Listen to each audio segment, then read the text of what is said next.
انا دابا غادي نانستالي لي ريزو سوسيو من بعد 100 نهار بلا بيهم، ولكن قبل خلينا نرجعوا من اليوم. هذا انا قبل 100 نهار كنفيق الصباح، اول حاجه كندير هي كنسكرول، كنبغي نقرا ولا نخدم شي حاجه، ولكن كيوصلوني نوتيفيكاسيون اللي كيخرجوني من لا كونسونطراسيون، وموراها كنبقى نسكرولي، كنقول 5 دقائق حتى كنلقى راسي ضيعت سوايع وسوايع. 100 نهار بلا لي ريزو سوسيو، واحد المده اللي راه ما سهلاش، يعيش فيها بزاف ديال التجارب، وهما هادو اللي نبارطاجيهم معكم في هاد لا فيديو هادي. وغير باش نحطك يعني في الصوره، انا يعني في البدايه بويس كنبارطاجي في انستغرام كونتوني، يعني كان عندي انستغرام كنخدم فيه بزاف، كنبارطاجي، كنشوف لي كومونتير، كنشوف لي ستوري وهادي. او ميم طون يعني كان عندي لاديكسيون يعني للريلز، كنبقى نتفرج في الريلز بزاف.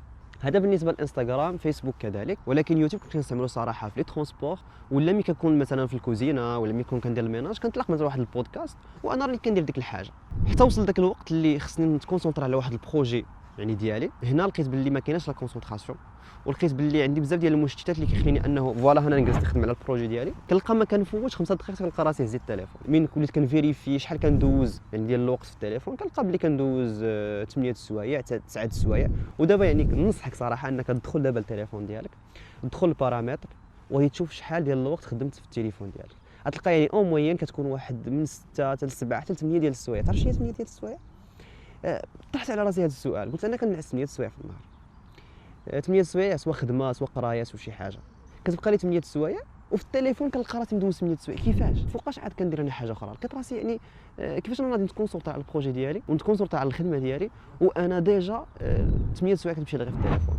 هنا عرفت باللي خصني نحبس هاد لي ريزو سوسيو، وبديت هاد التجربه هادي. اول حاجه درت شنو هي انا ديزاكتيفيت لي كونت، دخلت الانستغرام اوميد ريمايند ديزاكتيفيتو، فيسبوك كذلك، يعني باش ما يكونش عندي واحد الامل نهائيا. حيت قبل كنت كنحاول انني نقلع لابليكاسيون وصافي، ولكني لا، ولا ليميتي لو طون. دابا لا، قررت انني ناخذ هذه التجربه هذه ديال انه فوالا غادي نديزاكتيفي لو كونت، ما نرجع له حتى انني نحس براسي انني كنقدر نكونترولي راسي، نقدر انني نتحكم في راسي. وكانت لا ديسيزيون في 27 شهر 10 كما كتشوفوا في هذه لا فيديو هذه. هذا النهار الاول من قطعت يعني لي ريزو سوسيو ديفينيتيفمون. ما بقاش عندي لي ريزو سوسيو، عندي هنا دابا مثلا غير سناب شات باش نصور به وصافي، حيت ما عنديش ستوكاج. وما قلعت دابا فيسبوك كنت حيدته شحال هادي، وانستغرام حيدته هاد الليله. وكان عندي حتى واحد المشكل واحد اخر اللي هو ديال النعاس، انه من قبل ما كان نعس كنبقى نخدم في الريلز، وهاد لي زيكرون هادو اصلا ما كيخليوش الواحد انه ينعس بواحد الطريقه اللي هي مزيانه، كيكون السهر، وحتى من بعد انه ملي كينعس ما كيدخلش في داك النوم العميق. وكان عندي يعني بروبليم كبير في هذه الناحيه هذه، ما كنعسش مزيان، وفي الصباح مثلا كنقدر نهار الفجر ما نفيقش بكري وهذه. وثاني حاجه انه حتى داك يعني ملي كنخدم في لي ريزو سوسيو في الليل كيكون واحد الدوبامين اللي هو ساهل. داك الشيء علاش في الصباح كيكون بحال تسالى داك المخزون ديال الدوبامين اللي كيخليني انني الصباح نفيق ما كايناش لا موتيفاسيون، بالعكس كيخليني انني اخر حاجه درتها واش هي تشيكيت انستغرام. حتى الصباح داكشي اللي كندير كنفيق كنشد انستغرام وكنبقى نتفرج فيه. بصراحه النهار الاول ما حسيتش بشي فرق كبير في لا برودكتيفيتي، يعني كان فات يعني عادي بحالو بحال الايامات الاخرين، غير هو كنت حاسس اني بهذيك لاديكسيون. الاثر ديالها زعما في النهار ديالي ديما كنهز التليفون ونبغي نتشيكي زعما انستغرام. المرحله الثانيه يعني من بعد ما صافي قررت وديزاكتيفيت كلش، المرحله الثانيه كانت هي المرحله ديال شي حاجه ناقصه في حياتي.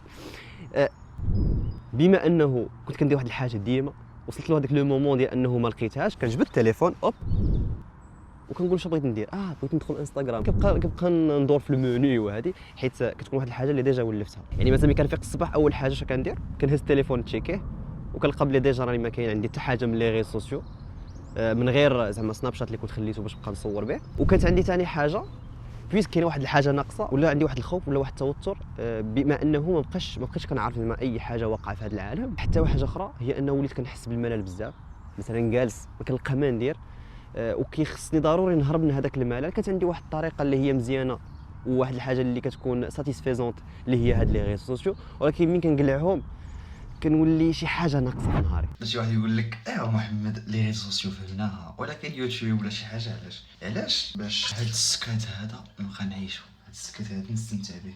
حيت مثلا نقدر نبقى ندير مثلا انا كنطيب ولا شي حاجه، لكن او ميم طون نكون كنتفرج في يوتيوب ولا كنسمع ولا شي حاجه، بغيت السكات. هاد لو مومون هذا نحاول اني نفكر فيه في حاجه اخرى، نفكر شنو ندير ولا تو سامبلومون نعيش هاد السكات هذا. من بعد ما فات واحد المده، ملي سديت الباب ديال الشورتس ديال الفيديوهات القصار، وليت ملي كنبغي انني نفوش اش كندير، وليت كندخل اليوتيوب. يعني في الاول كنت كنستعمل انستغرام اكثر من يوتيوب. في هذه المرحله هذه منين حبست انستغرام وحبست فيسبوك رجعت لقيت راسي كنضيع الوقت بزاف في يوتيوب. لقيت راسي مثلا نقدر ندوز عشيه كامله وانا كنخدم في يوتيوب. علاش؟ حيت كنت حبست واحد الحاجه اللي كدوز لي الدوبامين بطريقه سهله. داكشي علاش دماغي كيقول لي فوالا بغيت ترتاح راه خصك ترتاح، روح تخدم في يوتيوب. يعني صراحه بديت كنحس بالفرق، انه ماشي ضروري نعرف واش راه صاري، وماشي ضروري ان نعرف المشاكل اللي كاينين ولا حتى شي حاجه. والدليل على ذلك انه اليوم هنا مثلا في فرنسا كاين الهالوين وانا ما عندي غرض الهالوين، واليوم عاوتاني اللي هو 31 شهر 10 جا القرار ديال مغربيه الصحراء. انا ما كانش في اخباري حيت ما كنتش كنسكرولي وهادي، انا يعني الحمد لله مابقاش شي حاجه اللي ضروريه في حياتي، ولكن صعيبه ما نكذبوش صعيبه وكتلعب لي على المورال وبزاف ديال الحوايج. مثلا نقدر نفيق الصباح كنلقى راسي ديموتيفي، ولكن راه كاين السبب وراءه، انه حيت واحد الحاجه اللي كتطلع لي الدوبامين. ماشي بحال تكون كتسكرولي ديما عندك واحد الليفل ديال الدوبامين طالع، ماشي بحال ملي كتقلعو ما كتبقاش يعني في المورال مزيان، ولكن شويه بشويه ان شاء الله نولي بخير. انه نولي كنشوف بهاد الحاجه هذه بطريقه اللي هي مزيانه. دابا وليت ولا عندي الوقت، المخ خاوي، ولكن فاش نفكر هي فاش بقات. يعني كنقدر انني ما ندير حتى شي حاجه ولا انني ننعس ولا المهم، يعني خصني نزيد نضم وقتي ونزيد الصبر. حتى وصلت هذه المرحله اللي هي المرحله ديال الفراغ. هنا صافي يعني في بلاصه ما كنت كندوز 8 السوايع في التليفون، رجع دابا عندي واحد الفراغ. واش ندير فيه؟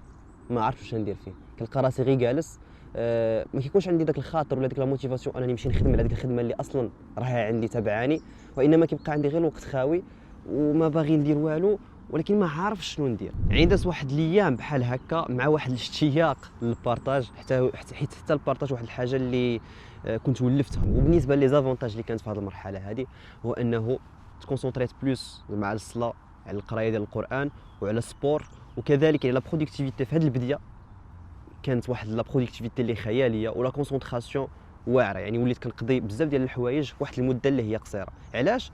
تو سامبلومون حيت كنت مولف كنضيع الوقت في واحد الحاجه، ودابا لا، ما بقاش عندي ديك الحاجه اللي كنضيع فيها الوقت. داكشي علاش كون رديت 100% الخدمه لا برودكتيفيتي. اليوم هو اليوم 15 الحمد لله. يعني ما كانش سهله، ما كانش سهله. علاش؟ حيت في واحد الوقت كنت قلت صافي يعني راني ولفت، ولكن لا، كانت رجعت عليا بالعكس. كانت لا برودكتيفيتي طلعت في الايامات الاولين، ولكن من بعد رجع لا برودكتيفيتي رجعت هبطات. حيت بحال عاد وليت زعما كنحس بهذاك الفرق ديال انه قبل كنت كنفوج هكا بلي ريزو سوسيو، كنت كنبارطاجي. من بعد جاتني صعيبه، كنت حيت يوتيوب كاريمون. دابا واخا رجعت زعما كنتفرج في يوتيوب، رجعت كنضيع بزاف الوقت في يوتيوب كثر كاع من قبل. حيت قبل كنت بصح غير انستغرام، ولكن يوتيوب كان غير مره. دابا حاليا رديت اليوتيوب يعني بزاف. هي حاجه مزيانه. علاش؟ حيت كنشوف يعني كنعرف راسي شحال جلست زعما في يوتيوب، ولكن كتبقى يعني واحد الحاجه اللي كنضيع فيها وقتي، سواء يوتيوب ولا انستغرام ولا شي حاجه اخرى. المهم راه كنضيع فيها الوقت. دابا غادي نحاول انني نعاود نزيد راسي بالقضيه ديال اليوتيوب. نحاول انني ما نبقاش نتفرج يوتيوب بزاف، ونعمر وقتي بحوايج اخرين. يعني نريقل لي بروغرام. اغلبيه ديال الاحيان ملي كنريقل البروغرام ديالي كتجيني ساهله انني ما نخدمش في لي ريزو سوسيو. هذه حاجه اللي هي مزيانه. هنا دازت 15 يوم. هنا جات واحد المرحله ديال البورن اوت. يعني وصلت لواحد البلاصه اللي تحرقت فيها. الخدمه كان جور من بعد اوف عييت.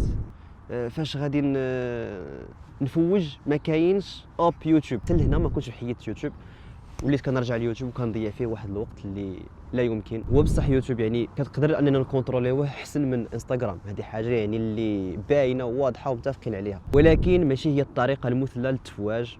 تو سامبلومون حيت كيكونوا فيها افكار اللي انت ما عندك بهم غرض. ملي كتبغي انك ترتاح، كتبغي تخرج من هذيك الخدمه وهذاك الشيء اللي عندك، يعني كتبقى تفرج في دي سوجي اللي ما عندهمش علاقه بالخدمه ديالك. وهذا الشيء في حد ذاته راه مشكل. علاش؟ كيخليك انك تاخذ دي زيدي اللي انت ما محتاجهمش، تاخذ افكار اللي انت ما محتاجهمش. داكشي علاش يوتيوب في هذه المرحله هذه قررت انني نحبسه، حيت فوالا هو اللي بقى العائق الوحيد.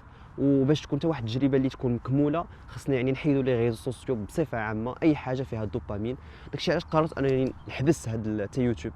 قررت انني نحبسو هذه المره يعني بطريقه اللي هي جديه. في الاول كانوا غير الفيديوهات القصار، دابا حتى يوتيوب وليت يعني قررت انني حتى هو ليميتاه. الا ما حبستوش غير نحاول انني نليميتاه. ولكن لاحظتوا يعني حتى لدابا مازال كندابز مع راسي. عندي واحد الحاجه محمد راه هنا، وكنبغي انني نهزو بالسيف ونحيد له دوك الحوايج اللي انا ما باغيهمش ونحط محمد هنا. هذه استراتيجيه واش ناجحه واش ماشي ناجحه غادي نشوفوها مع الوقت. ومن بين الايجابيات في هذه المرحله هذه بصح كان فيها البيرن اوت، ولكن كان فيها واحد الدخول في الابداع، افكار اللي كيكونوا ابداعيه. حيت كنت دوزت 15 جور سوا راني خدام على خدمتي ولا راني مع العائله ولا راني مع السبور، ولكن في الوقت ديال الفراغ كنت كنجلس مع راسي، سوا كنجلس نتامل، سوا كنخرج ندور، سوا يعني كنكون داير واحد الحاجه اللي كتخليني انني ندخل في واحد المرحله ديال الابداع، واحد المرحله اللي كيطيحوا فيها الافكار بواحد الطريقه اللي راه ما يمكنش. هذا هو لافونتاج اللي كان عندي صراحه، ولو انه بقاو كيجوني افكار ديال كونتوني، افكار مشاريع اللي بصح انا خصني نخدم عليهم، افكار في التطوير ديال الذات ديالي، وليت كنشوف النقوص اللي عندي وكنحاول انني نزيد بهم للقدام. هاد لا كونسونطراسيون على راسي اللي في الاول ما كنتش نقلب عليها صراحه، ولكن وصلت لها. علاش؟ حيت المشتتات ما بقاوش. اي اون بلوس ولات عندي لا موتيفاسيون انني ندير بزاف ديال الحوايج. ومؤخرا ما بقيت ما كنقول لا راه خصني ندخل مثلا نتفرج ولا مثلا نشوف زعما شنو راه واقع في العالم في انستغرام ولا في لي ريزو سوسيو اون جينيرال، ولكن رجعت عندي واحد لو موتيفاسيون انني نبارطاجي الكونتوني. راه ما يمكنش، وليت كنفكر كاع انني ندخل يوتيوب، انني نبدا يوتيوب، نبدا كونتوني في يوتيوب، واخا غير يعني فلوغات شي حاجه يعني غير خفيفه وظريفه. محمد صافي بركه، رجع محمد بارطاجي هاد الفيديو هذا اللي كنصورهم، يعني بارطاجي مع الناس هاد الاكسبيريونس ديالك زعما ديال هاد كان جور هادي. دير يوتيوب، بدا يوتيوب، ولكن غادي نزيد نصبر حيت لوبجيكتيف ديالي في الاول كان هو كان جور. الحمد لله دازت كان جور، ولكنني ما دازت بديك الطريقه اللي كنت باغيها زعما اكزاكتومون، يعني انه نزيد لا برودكتيفيتي مزيان. السيمانه الاولى كانت مزيانه، بصح السيمانه الزوجه كانت نقصت شويه. دابا غادي نزيد نحاول انني نزيد نكمل على هاد الطريق هادي، انه نزيد نحاول انني ننظم وقتي اكثر، نحاول انني نبقى نصور بحال هكا دي فيديو مره حيت بحال كما لاحظتوا يعني في صورت اليامات الاولين، النهار الاول الزاوج الثالث موراها اوب صافي نسيت، انعزلت. تما اللي كنت بالضبط دخلت في لا برودكتيفيتي وكنت غادي مزيان في داكشي اللي كنت غادي فيه. كان الجور الاولى فات فيها واحد لا موتيفاسيون، فات واحد السلاسه، ولكن اوب من بعد البيرن اوت جات واحد الريتم ما قدرتش انني نشدو. حيت علاش؟ ملي كناخذ الدوبامين بطريقه سهله، الجسم ديالي ولا العقل ديالي كيولي صعيب انه يرجع لهذاك الريتم ديال الخدمه، كيخليني انه ديما نرجع لليوتيوب نتفرج.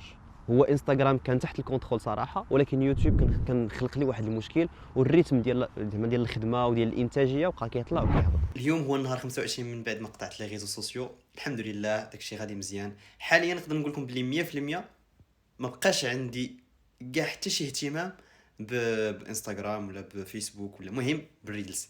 تحسنت بواحد الطريقه اللي واعره صراحه الحمد لله. واليوم هو النهار العاشر من بعد ما قررت انني نحبس حتى يوتيوب ما نبقاش نتفرج فيه. صراحه ما نجحتش فيها يعني 100% في هاد 10 ايام. صراحه تفرجت واحد 4 ديال المرات، المهم تفرجت واحد نقولوا حنايا واحد 3 السوايع ولا. دابا غادي نزيد نزير راسي اكثر في الناحيه ديال اليوتيوب. مؤخرا يعني ولاو كيجوني الدراري كيقولوا لي راك غبرت في لي ريزو سوسيو. دابا عاد بنادم ولا عاد بدا دابا كيقول ما عرفت فين راه واحد خونا كان مصدع لنا الراس. صراحه واحد النعمه اللي هي كبيره ديال انه تكون ديال راسك، انه تبقى تفكر في داكشي اللي كيهمك انت. ماشي ضروري تعرف شنو وقع في العالم، شنو داير هذا وشنو داير فلان وفين غادي فلان وشنو.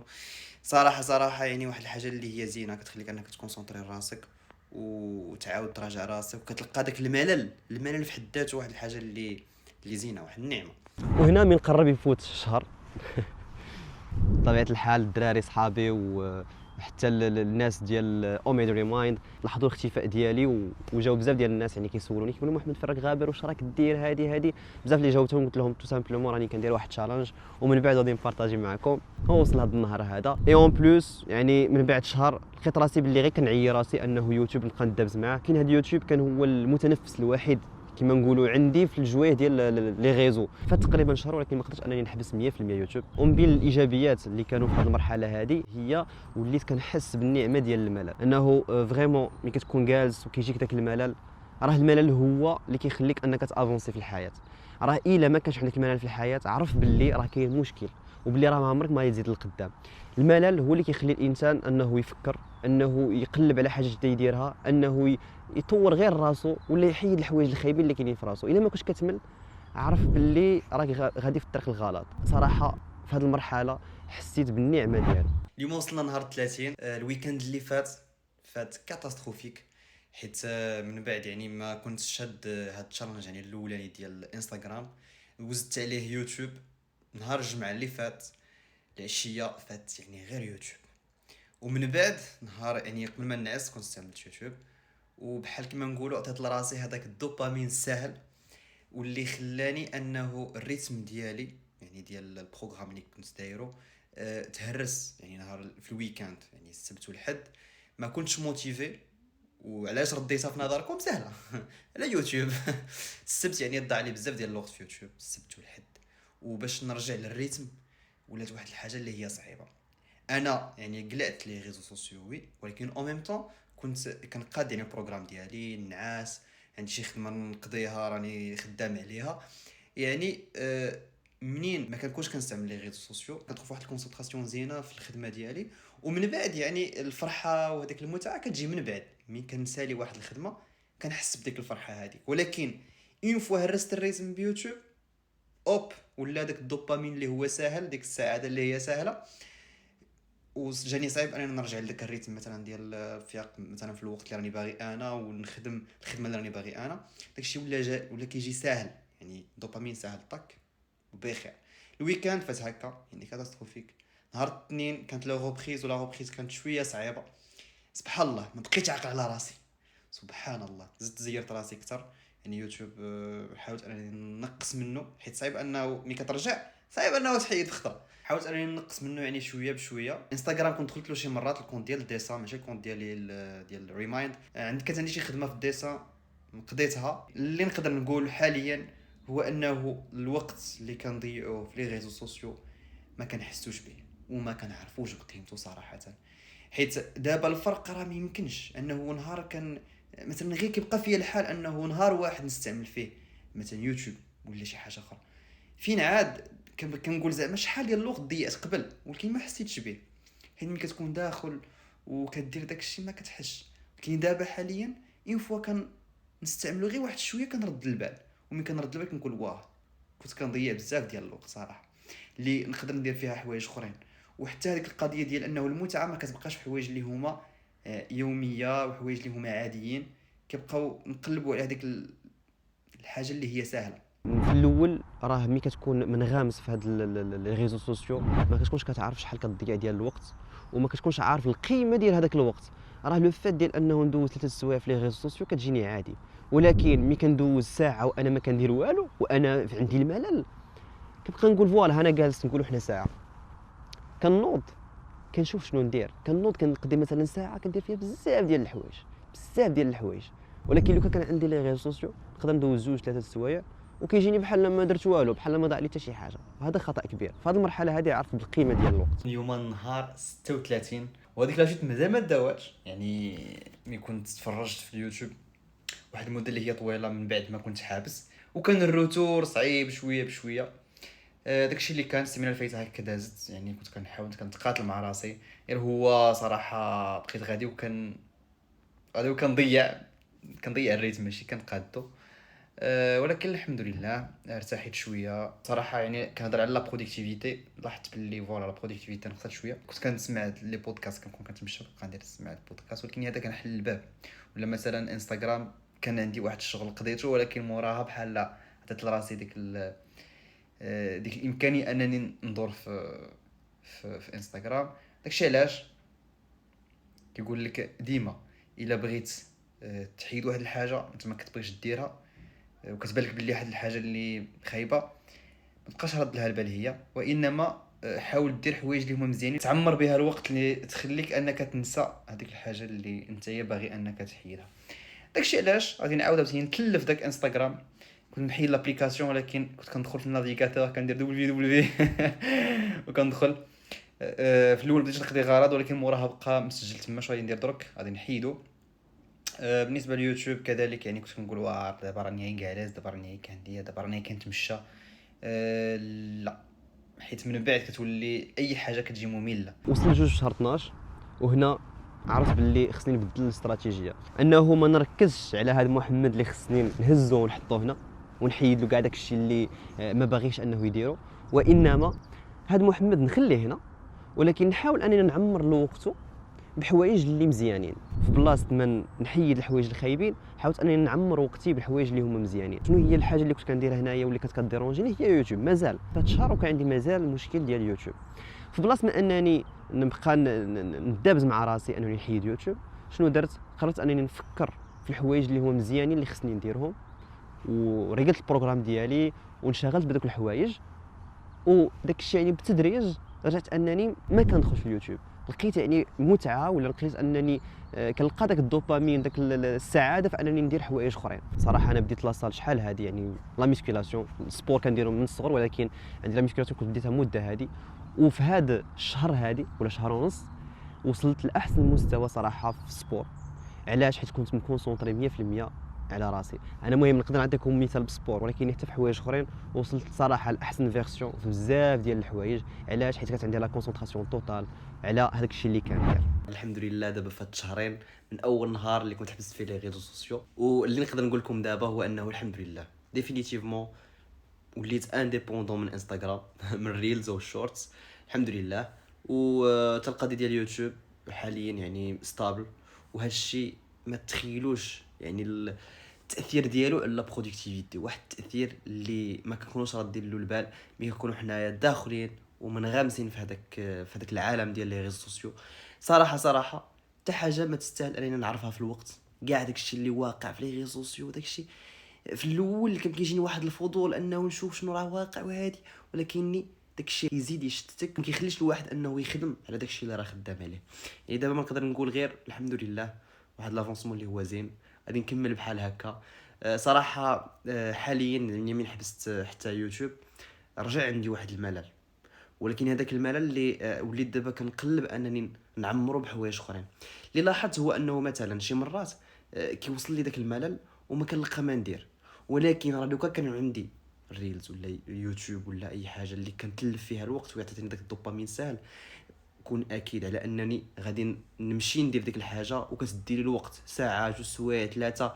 علاش؟ باش نفرغ داك الملل، نفرغ داك الشعور، هذاك الشعور نحيدو. ولكن نلقى بلي ديك 2 سوايع 3 مشات لي في الخاوي. ولكن العكس دابا حاليا بما انه ما عنديش هذاك لو شوا وشا يعني كنقدر نجلس ساعه مثلا ما كندير حتى شي حاجه، سوبوزو ما كندير حتى شي حاجه، اوب كنوض كندير حاجه اخرى، احسن من انني نضيع 2 سوايع ولا 3 في لي ريزو سوسيو. هادشي اللي كيأثر بزاف على لا برودكتيفيتي. وحاجه اخرى هو انه انا اصلا ملي كنمشي نخدم داكشي اللي كندير، يعني كاين فرق ما بين قبل ودابا. حيت قبل من بعد ما كتخرج من هذاك سوا فيديو يوتيوب ولا الريلز ولا شي حاجه، كتكون اصلا داي معاك اغاني في ودنيك كتبقى تعاودهم، ولا كتدي معاك واحد الفكره خصني ندير هذا المشروع وانت ما عندك غرض داك المشروع، وملي كتمشي كتخدم ديك الخدمه ديالك كتكون مشتت، ما كتكونش 100% كونسونطري. ماشي بحال ملي كتكون اصلا انت خارج من الملل، غير ديك الحاجه اللي كتكون باغي انت ديرها كتكون فكرت فيها بزاف ديال المرات قبل ما كديرها. يعني اصلا ملي كتمشي كتكون كونسونطري 100%. هادشي اللي كاين يعني حد الان من بعد شهرين لاحظت واحد يعني واحد التاثير على لا برودكتيفيتي من ناحيه ديال لا كونسونطراسيون ومن ناحيه ديال انه الوقت ما كيضيعش. الحمد لله وصلنا لمرحله الاستقلال، انه وليت انديبوندون من لي ريزو سوسيو. وهنايا يعني اللي كان واحد ديفلوبمون اللي كبير الحمد لله في الناحيه ديال لا برودكتيفيتي، الناحيه ديال لا كونسونطراسيون. واحد الحاجه اللي فريمون ما كنكونوش رادين لها البال. شوف اي واحد كتلقى انه كيضيع وقته في واحد الحاجه اللي ماشي مهمه، عارف باللي راه كتضيع بزاف ديال الفرص، وكتضيع يعني بزاف ديال الحوايج اللي تقدر انك ديرهم انهم يطوروك، وبزاف ديال الافكار الابداعيه.